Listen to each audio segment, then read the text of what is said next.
Hello everyone, my name is Ishan Jolly, I'm a Twitch streamer and voice actor, and welcome to the review of the Samson Q9U dynamic microphone over USB, which also has an XLR function. So, let's go. Today I will be reviewing it and providing comparisons to similar microphones you may consider. The £250 Shure MV7, the £350 Shure SM7B, the £450 Electrovoice RE20, and the £15 Behringer XM8500. I will get to them later. Right. First off, the packaging wasn't that good. I bought almost all of my microphones, except for my Neumann ones, from Amazon, because Amazon doesn't sell Neumanns for whatever reason. And so far, everything was perfect. Everything was perfectly packaged and all that.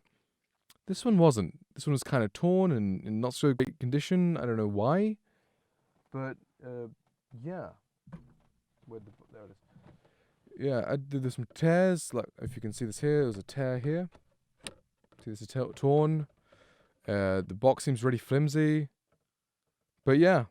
Oh well, I don't know how big a difference is. Also, another thing I'm really disappointed with this mic didn't come with a 5/8 to 3/8 mic stand adapter. Like every microphone I bought has come with one, right? Because this is a 3/8 thingy, but all mics have to have a 5/8 just because some arms or some stands have 5/8, right? So see the Electrovoice RE20. Let's see if you can get it to focus on that, possibly camera. There we go. You see the little screw thingy inside? That's the adapter so that it'll fit onto a small amount. Most things are the small amount, right? So what I've done is I've just I borrowed the adapter from the SM7B and just put it on this one. But that's really disappointing that it didn't come with one. Like, it should. All microphones should. Right, okay, there's that. So now, let's go over and check all the switches on the microphone. So now, I am using the bass roll-off filter. Now my voice should be thinner and less bassy. Bassy, boomy, deep. And now I've set back to the flat bass profile. Bassy, boomy, deep. And now I've turned on the switch that says mid. I'm assuming it's a boost in the mid frequencies to make it slightly more present, possibly. I haven't heard it back, but I will listen back in editing I will listen to all these things back in editing a lot, so my opinion will be formed then, but here I am just talking through it and seeing how it sounds.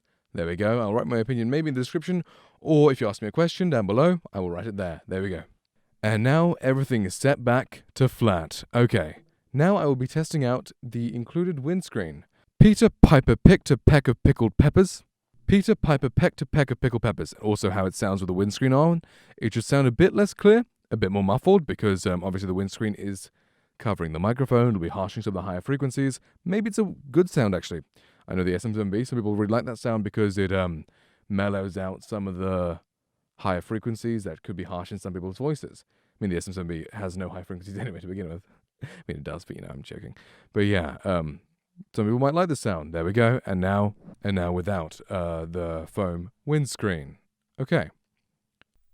Now we've got the microphone going over XLR, so you can see how this microphone sounds, say, if you plug it into something like a Go XLR. That's what I have going it through right now. So this is how it sounds over XLR.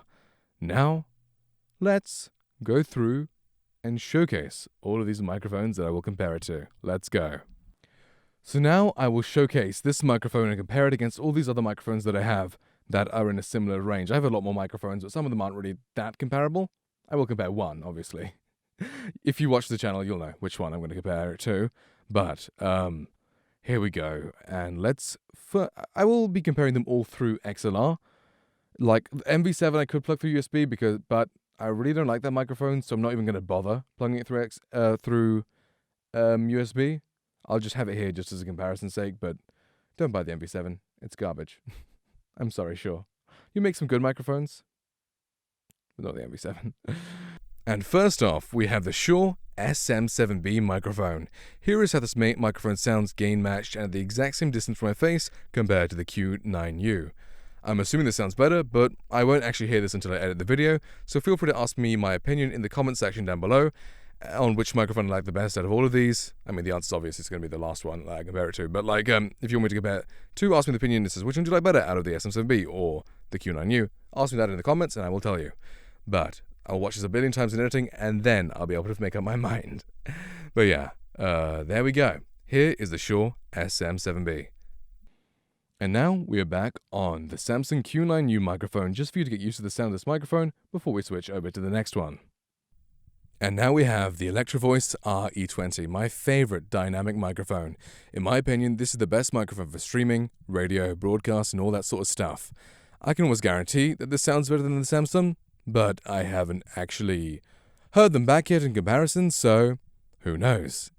I doubt it will beat the RE20, but I mean, miracles can happen, I guess. I don't know. Again, back to the Samsung microphone just to reset your ear, and here we are. Now, this is, well, my least favorite microphone out of all the ones I own. This one's a definite return. But, yeah, the Shure MV7 microphone. It sounds unnatural and colored, but not in a flattering way. Like, the treble's really weak, and the bass is, like, mediocre, and it's just got that really strong mid-range that, yeah, I'm not a big fan of. And now back to the Samsung microphone, just as Samsung, not Samsung, just to show you how it sounds. And now we're comparing it to the Ultravoice XM8500. And now we have the Behringer Ultravoice XM8500. It's only £15, super cheap. This microphone is really good for the price, in my opinion. I don't think this will sound better than the Samsung, but for the price especially, this is something you should definitely consider for streaming. Now I am back on the Samson Q9U before I swap over to a microphone that you shouldn't compare it to, because they're not comparable in any way, shape, or form, but let's go. Here we have the Neumann U87 Ai. This microphone costs £2,000. This is my favorite microphone that I've ever owned.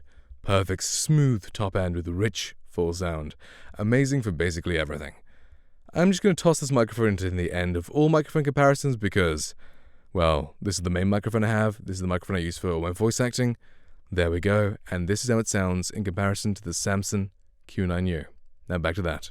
So there we go. That's my review of this microphone. Tell me what you think in the comments down below. And which is your favorite microphone out of all the ones I've considered? Don't say the Neumann. You can say the Neumann, but don't, because that's way more expensive than every other microphone here.